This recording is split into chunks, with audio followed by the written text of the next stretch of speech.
Hey there, this is Teacher La Podcast, episode 88, Give Yourself a Break, Top 4 Strategies. My name's Ola and I'm an English teacher. My goal is to help you start speaking English with confidence and get rid of speaking barriers. I believe it is achievable for you and it's time you started speaking English fearlessly. Go to my website for full transcripts and worksheets to each episode. Happy learning! Hello and welcome to another episode. The title is Give Yourself a Break, Top 5 Strategies. Initially, I thought it would be titled Go Easy on Yourself. That's exactly what you have to do. Well, all of my classes, or a majority of them, start with a small talk. Then we look at the homework, read out loud sentences created by the students, and then we have the revision. Not for everyone. But for most of them, it's quite a stressful moment. Why? Because if they don't remember the word or a phrase, I keep it for the next time. It happens that one word or phrase has to be repeated 5, 6, or even 8 or more times. I never comment on that because it's a norm. It's nothing wrong with the student who has to refresh the same thing for several weeks. But they are tense, they beat themselves up, they go hard on themselves. My dear students, you are my never-ending source of inspiration and thank you for that. This made me think and I decided to record this episode. It's fairly easy to say don't beat yourself up. Easier said than done. So today we're looking at 4 strategies, tangible pieces of advice on what to do and what story you have to start telling yourself so that you can grow and develop freely. As always, please stay till the end. There will be a practical part. You'll hear 15 sentences and there will be some time for you to repeat them out loud. Let's jump in. Number 1, give yourself more time. I know that some language schools offer short courses and promise spectacular effects. They promise to teach you English in 3 months. Not to mention the fact that you have to learn on your own and teachers can only guide you, give materials and knowledge, but no one can really make you learn anything. But that's a digression. So, learning to speak in 3 months. Alright, I've seen that. We love when things come quickly and easily and effortlessly, but honestly, it doesn't work like that. Learning a language takes time, effort, and time again. Well, I have to add here that, in fact, it is possible to learn a language in a short period of time, like, I don't know, if 3, but maybe 4, 5 months. But, and this but is a huge obstacle. How to learn a language in 3, 4, 5 months? Well, you need a very good plan, efficient techniques, and, time. You need to have like 6 or 7 or more hours a day. So, can you learn a language by studying for 1 hour per week in 3 months? No. I'm here to tell you to slow down. Be mindful about learning. Number 2, forget about the goal. Enjoy the ride, enjoy the process, focus on the system, and I hope it's there, I hope it's in place. If not, I can suggest one. In fact, I've recorded an episode on the system that should work for you if you want to work with this podcast, and you can treat it as a free tool. It's episode 76. It gives you a clear plan for each day of the week. It tells you and it guides you what to do every day. The system, the method, the structure, this is your base. This is what you should refer to every day. Go back to it. Focus on the structure, on the system. The results will come. They have to. You won't even notice when the goal will have been met or achieved. You have to. I know it works. So if you focus all your energy on the action, on these 10 minutes a day, you don't have to follow my plan. I talked about it in episode 76, but you can establish your own. First, write down a plan, what exactly you'd like to be doing daily, and be precise. Go into details. Make a clear, simple plan for achieving the goal.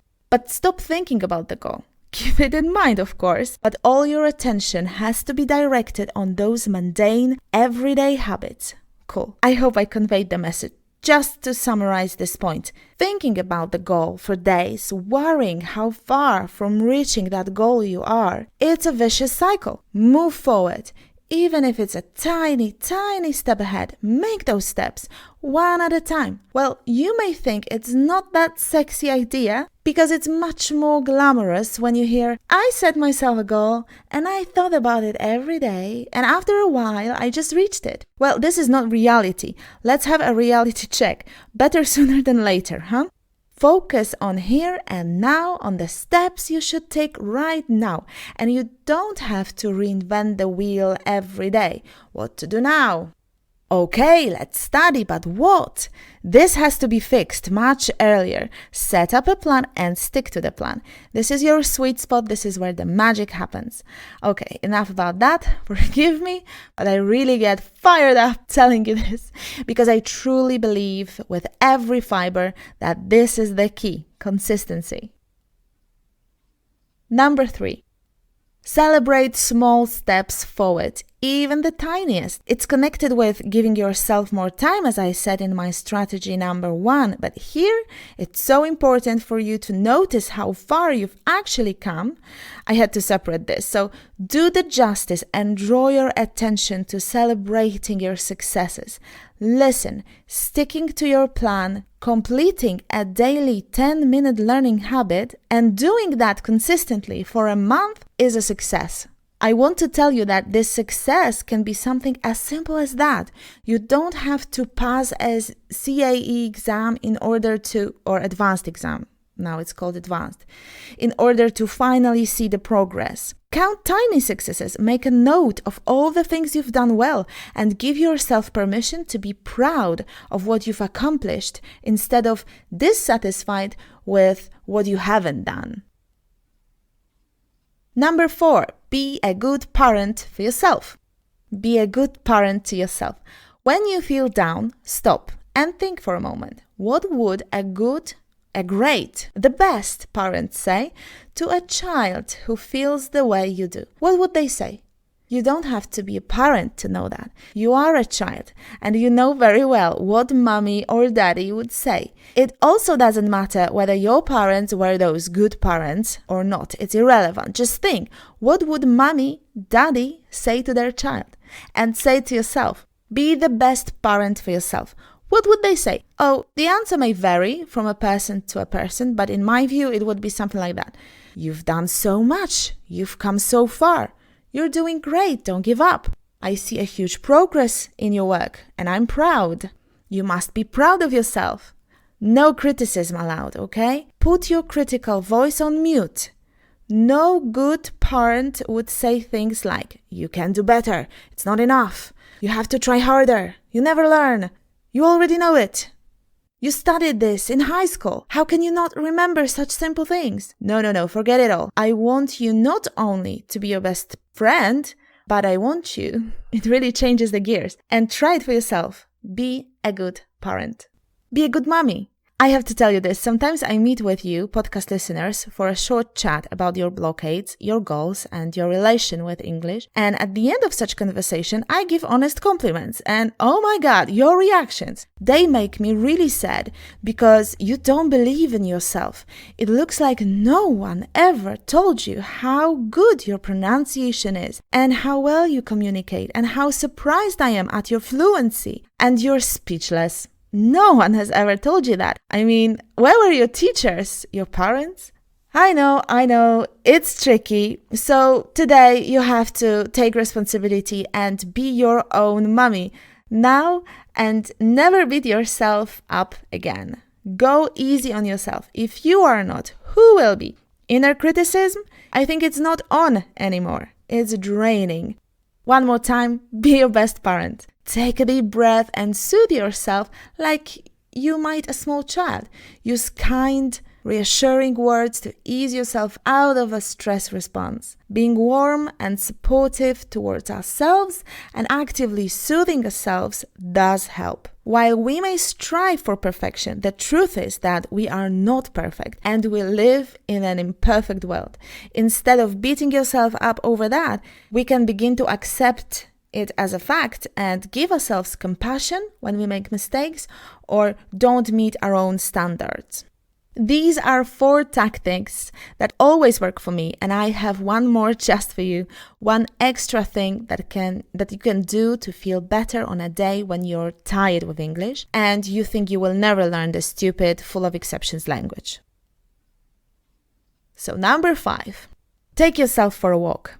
I'm not telling you to skip your daily portion of English. Should you really, literally take a break from studying? Really? Well, I think you shouldn't. Let me be honest one more time. You should be your good parent, but a good parent does not tell their child to give up everything, lie down and forget everything. We are adults and we know what we want, so it won't happen just like that.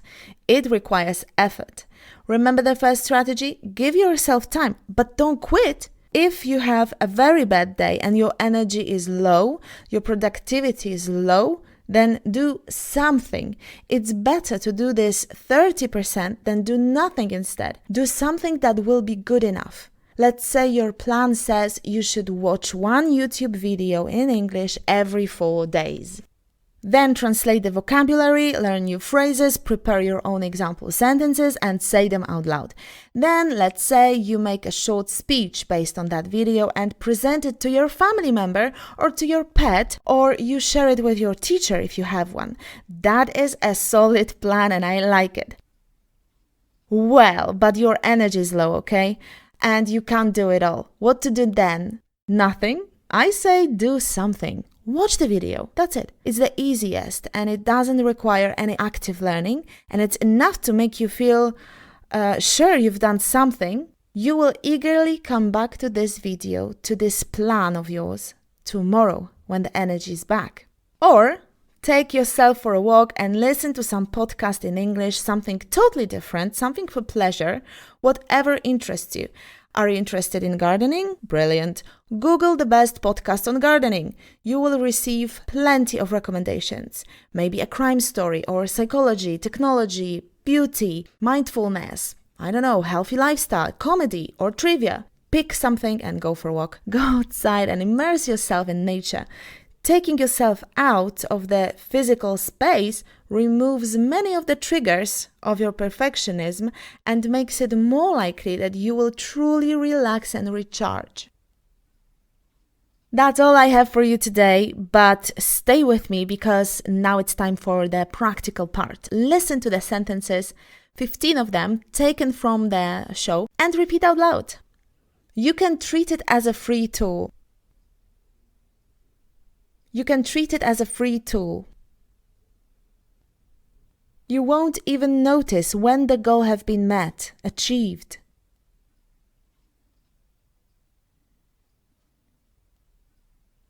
You won't even notice when the goal will have been met, achieved.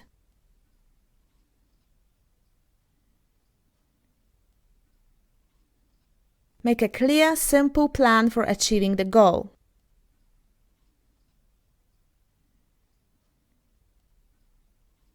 Make a clear, simple plan for achieving the goal.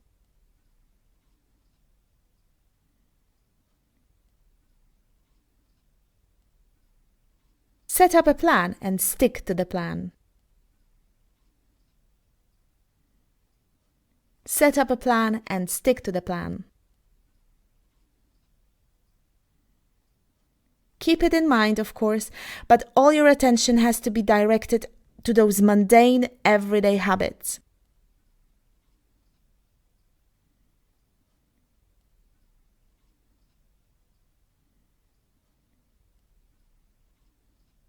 Keep it in mind, of course, but all your attention has to be directed to those mundane, everyday habits.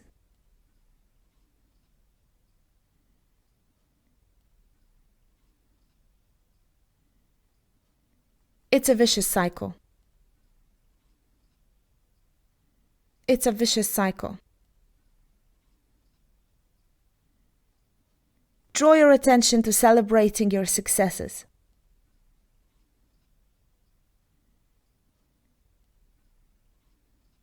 Draw your attention to celebrating your successes.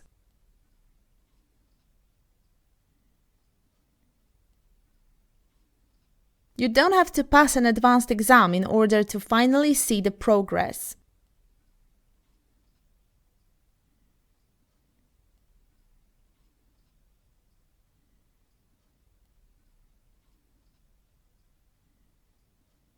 You don't have to pass an advanced exam in order to finally see the progress.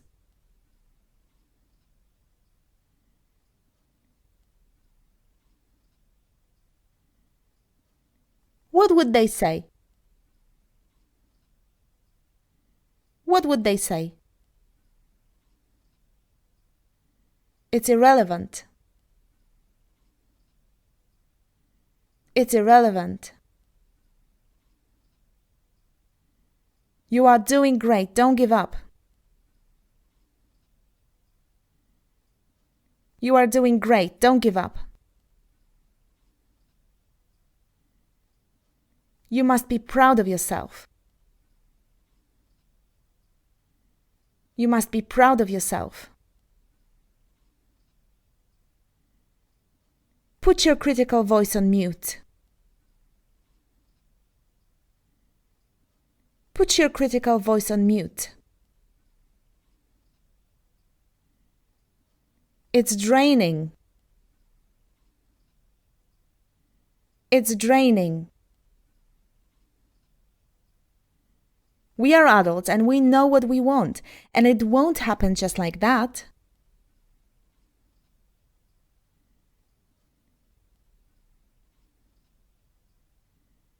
We are adults and we know what we want, and it won't happen just like that.